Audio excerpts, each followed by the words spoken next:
Hey, welcome to the One More Thought podcast. This is Pastor Chris, and I am here today as your host, and I have with me Whitney Pierce. Hi.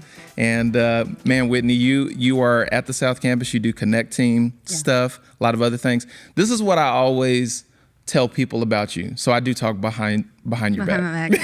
But it's always good things. So, which means I should probably say it to your face. No, but what I always tell people is this is like, if empathy and compassion had a face, it would be Whitney Pierce. Stop it. Yeah, you're Don't all make me about cry that. Yeah. already. So and this is your first time. Yes. First time on the podcast. And so I'm excited. man, I would say applause, but it might mess up something. I don't know with the tech guys, so we're not gonna do We that. won't clap. Yeah. But we're actually here, and I think you're the perfect person to talk about this. We just finished a message on God promising rest. And we actually talked a little bit about this a couple of days ago, this very subject, this very thing. And so I want to kind of dive into that a little bit with you, because I do see you as someone that really knows how to rest well in the Lord. So as we're talking about this, I think the first question that I want to ask you is how does society define rest? Because I think people need to understand that there's a difference between the way the world looks at rest versus the way the believer looks at rest. So let's kind of start there. How do you think the world defines rest, and what's wrong with it? I would think we think vacation, right? When I get on vacation, like that's when I can rest. Right. And there's this like, if I can just make it past this 6 months and get to my summer vacation. And so the world is like, it's literally makes us think just when you can withdraw and get away from your home, or get away from your children, then you can actually rest. Which that's not it. Well, and I think too, like, or you hear that people are like more stressed out after they come back from vacation or on the vacation itself. So it's like, it's almost counterproductive. Like, man, if I could just, and what's interesting about that is how people have in their mind, maybe it's a location change that I need. And then all of a sudden I'll settle into this rest. But it's not even about so much externally. Right. It's more about what's going on the inside, which I think is a good segue to kind of flip this. So see how the world looks at it. What does rest look like for the believer? What do you think there? Yeah, I mean, honestly, I think we could go two ways with this, because you look at the 10 Commandments and a commandment. Right. We have to be commanded to rest. It's a commandment. How messed up are we? How messed up are we? And you know, as a Christian, I'm like, okay, I'm not lying, I'm not stealing, I'm not murdering, but are you Sabbathing? Right.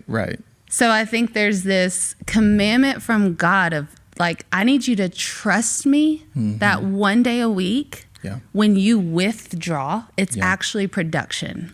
And so I think there's this rhythm of Sabbath that we're commanded to do. But then also you look in Hebrews where they're telling us like we need to enter into God's rest. That's key. And living and working from a place of rest. That's so key. Right. So I think there's a both end. So God's so good to give us a practical, like how do I practically start resting? Okay.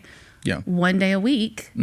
Are you withdrawing from work? Right. And it's not like to go deeper into this. Can we go deeper into the Sabbath for a second? Let's do it. You know, you think like, okay, I'm just supposed to worship God all day. Like, and part of that is actually, no, it's an invitation to say, okay, Lord.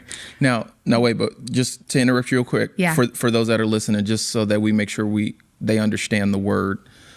Sabbath, the word Sabbath itself means rest. So when we're saying Sabbath, that's what we're saying. Just in case someone is like, well, what does that even mean? So rest. Go ahead. And I feel like what it really is an invitation to say, today I'm going to focus in on setting my distractions aside, the things that I get paid to do. Like I'm going to turn that off fully. And I'm going to invite God in and say, like, let's have fun today. What things please me? Like what, going outside, or like there, it's an invitation into stepping, like having fun, being a kid again, really. Yeah. Like what? Yeah. And so I don't think there's a perfect way to Sabbath, but we can begin with the heart of, okay, I'm going to take, for me, it's Friday. On Fridays, there's things that I have to withdraw from. Yeah. Yeah. And then I need to invite the Lord into this day. Right. And Lord, you know what's best for me. Yeah. You know what rest that I need. Now, and you're touching on some things that are real important. You're really touching on the fact of what our responsibility is in this. So the message is he promises rest. So when it comes to God's end, him giving us rest is a given, but then there's a responsibility on the other part to accept that, to receive that, to walk in that. Right. You know, you look at that passage in Matthew where Jesus says, come to me, those who are heavy laden, who are burdened, and I will give you rest. So that's God saying, hey, I'll give it to you. Right. I can give it to you in abundance.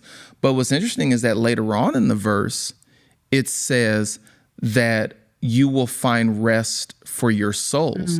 And what I found that's very interesting about that is the two Greek words for rest that is used when Jesus says, I'll give it to you, and the other part says, you will find for your souls, it's actually slightly two different Greek words. One of the Greek words has to do with the person giving, but the other Greek word has to do with the person willing to posture themselves to be in it. And that's what we're talking about, that responsibility on both ends, you know. Yeah. Speak to that a little bit about God's part versus your part in this whole thing. Yeah. Like I said, I think there's this constant invitation from God. Like, hey, I have this for you. Yeah. But I want you to want to take it. Yeah. And so it becomes this beautiful balance of, okay, I'm going to have the discipline in place, right? Yeah. Because the way that we're wired, we need I need structured discipline. I need someone to say, like, or me to write out, this day I do this. Yeah. And so by doing that, it's me saying, okay, Lord, I'm going to trust you in this. I'm going to lay down Whitney's plan. It's beautiful because I'm just thinking about this. It's a way to say, not my will today. Right. And that takes practice. Yeah. I think a lot of the things the Lord asks us to do it's a practice. And you know, we start trying to like incorporate things like Sabbath, and then we have a bad one, right? I watched Netflix all day. I didn't Sabbath good. I didn't do it right. I didn't do it right. But God's like, no, like keep practicing. Right. Don't stop. Like this is he knows how we're wired. Right. And so when we say, okay, I'm not going to wait until the stars line up and I really feel like resting, but I'm going to actually just do it. Yeah. I mean, and that sounds weird. I'm going to do resting. I'm going to trust what God's saying, and I'm going to make sure that this day is protected. Right. Yeah. Because there's so many times. I mean, I have on my calendar block out day, and then I go and someone's like, "Can we do lunch on a Friday?" And I'm like, yeah, sure. And so, but it's like, are you setting the same way that we protect other things in our lives? Yeah. Right. Yeah. And that's that posture thing that we're talking about. We shared this actually a couple days ago. I was sharing this with you that when I'm going out on a date with my wife. Yeah. By the way, to all the husbands listening, just because you're married, don't stop dating. That's right. I have to tell that to myself sometimes. We're about to turn this into a marriage podcast. What do you think about that? Go. No, I need help with this, so I'm glad I'm here. but when I'm dating, when I'm going on a date with my wife, I know myself well enough to know that if I go to a restaurant where there's a lot of TVs around, I can get so distracted that I'm not even really focused on her like I need to be. Right. And that's the whole point of us even being there, is to focus on her. Right. And so I have to make a decision to take the posture or to take the position of purposely sitting away from the distractions so that I can focus on her. And that's kind of what you're talking about. Like with this Sabbath, it's you being proactive and saying, I'm going to purposely turn my back on the distractions because I want to give all of my attention to this in this moment. Yeah. Yeah. So it's so good. We were also talking about this too. You know, we went to a conference and they did one worship song, and I didn't even expect this to happen, to be honest with you. It's like you go into it and it's like, yes, you know, I'm a Christian, go to church, we worship. That's just what we're used to. Yeah. And it was one of those things where from the start of it to the end, I was so locked in for that one song that I got, and I told you this, I got really emotional. And I realized looking back, like that was the Lord just saying, in this moment right now, because there was a lot of chaos, a lot of busyness to get to this point. Yeah. But in this moment, I'm going to really show you, or I'm going to really give you the rest that I can provide and see what it does to your soul. Yeah. Yeah. And you're turning, and this is what I feel is so good, because when our distractions are really low, right? Yeah. And we fight that feeling of like, for me personally, I have to say, okay, I'm not going to just take a nap all day. Like I can't just sleep all day. Like there's a reason I'm invited here. I am good at resting. I love napping, but it's like, but I have to say, okay, Lord, like, you know what kind of rest that I need. Yeah. And it invites this whole entire day, really, where I can be so in tune with his presence. Yeah. Right? So like that moment you had in worship, when we have a day without work, without obligation. Yeah. That's a big one, because we, especially in ministry, I think we can say, well, I'm not in the office. Yeah, but are you answering text and phone calls? Are you working on that schedule? Are you working on Planning Center on Fridays? Because that's work. Like, and so when I say no obligations today, Lord, and then I listen to what God's saying, and maybe I turn on worship. Right. It doesn't even have to be live worship. Yeah. In that moment, my distractions are silence. I'm looking at God I'm saying, God, I don't know how to rest today. I need you. And then we lock eyes. Yeah. Yeah.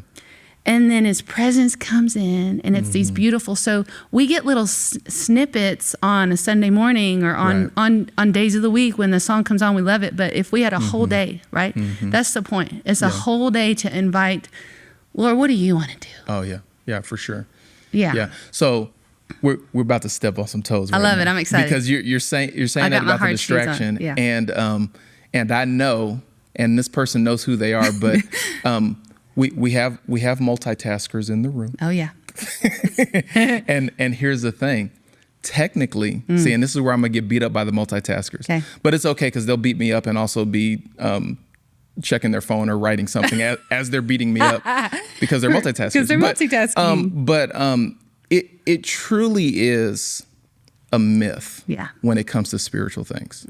Like to sit there and say, yeah, I can worship God, but also be thinking about 100 things over here. Something is going to get lost, because I really think it comes down to a percentage thing for the multitasker. Like nobody can 100% focus on everything at the same time. That's right.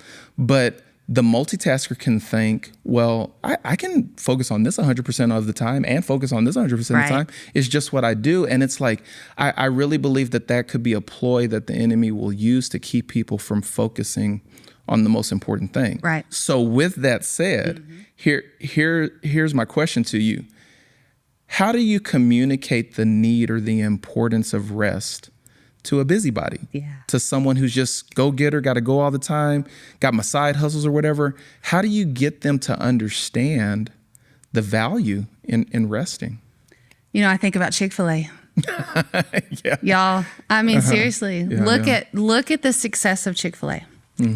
They put the work in for 6 days. Yeah. And then they don't open on the 7th day, and they have not had any lack from that.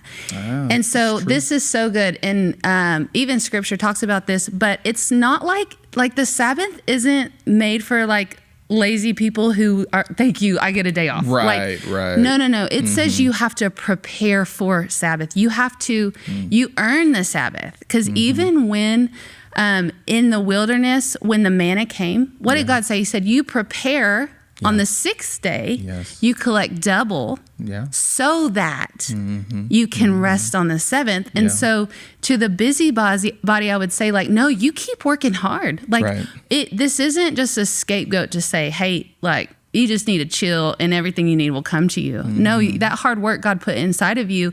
But do you trust God with the one day?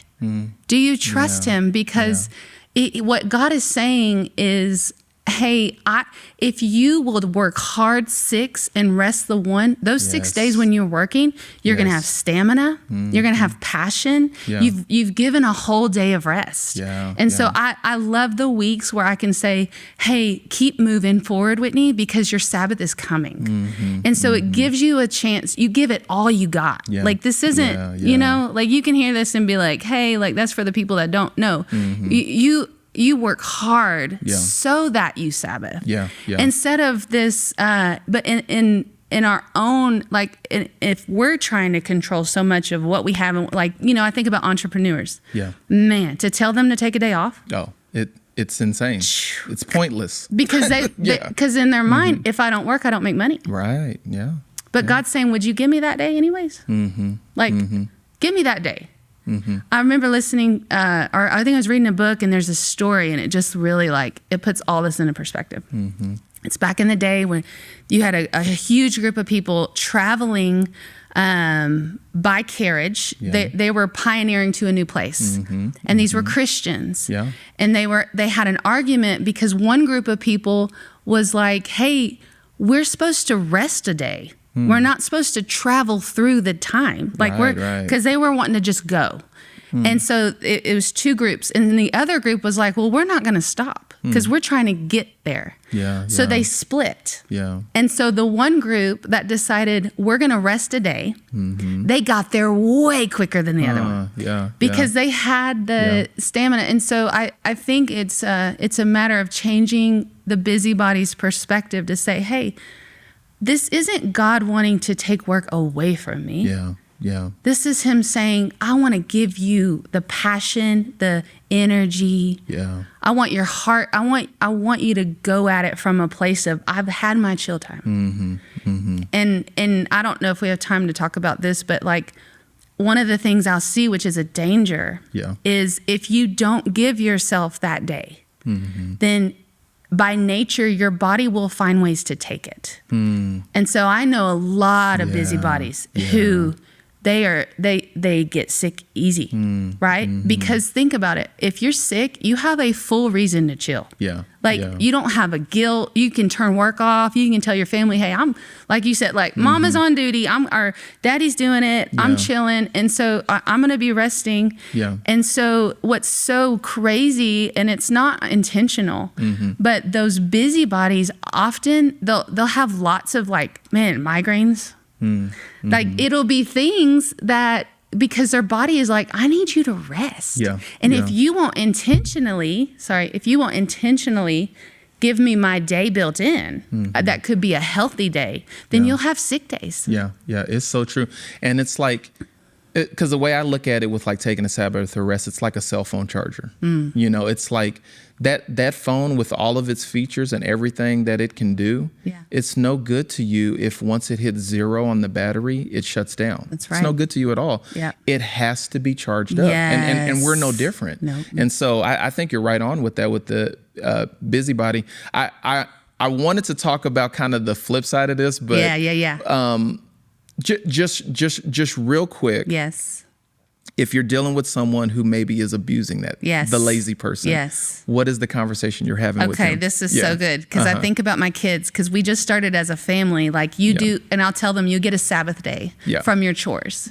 But what I found is like, they didn't do them the day before. So like on Saturday, chores don't get done. And then Sunday comes and they're like, it's my Sabbath. And it goes back to, wait a second, you prepare for that Sabbath. So I would say to that person who loves their rest day, like in order for it to be in God's will and God's plan, you got to work hard those 6. There's so much. And I know we have hardly any time, but I want to read just real fast. Go for it. The commandment to Sabbath. Remember the Sabbath day and keep it holy. 6 days you shall labor and do all your work. There it is, so lazy you people. Get it. You got to get your work. You got to rest hard, work hard. Like we work hard, rest hard. And then it says, and then on it you shall not do any work, you or your son, your daughter, your male. So it's God's commandment is also, hey, you got to prepare for the Sabbath. I love it. Thank you, Whitney. Good stuff. Yeah, really good stuff. Hey, and I hope that you guys enjoyed this too, just us talking about resting. Hope you learned something about that. Want to thank y'all so much for joining us for this episode of our One Thought podcast. And hey, do yourself a favor after this podcast. Take a rest. Just rest. All right, chill. Yeah, good stuff. Thanks, Whitney. Appreciate it. That was good.